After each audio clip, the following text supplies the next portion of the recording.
So here's another tree. Oh, there you go. See all that? So I have to cut that whole thing down.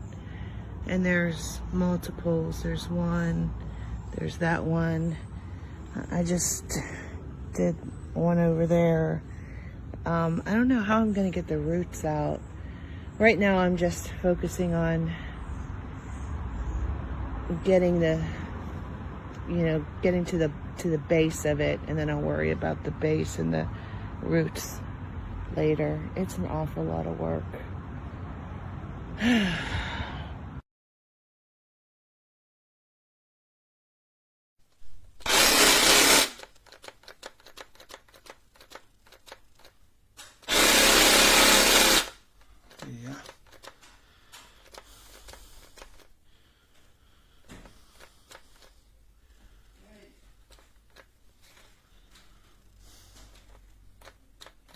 Nada.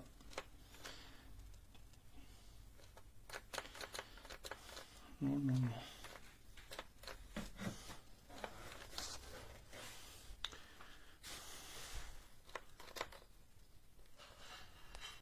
Goes inside, and then the blade doesn't stay in one place, and then I try to look, it just doesn't do anything. So how can I replace that?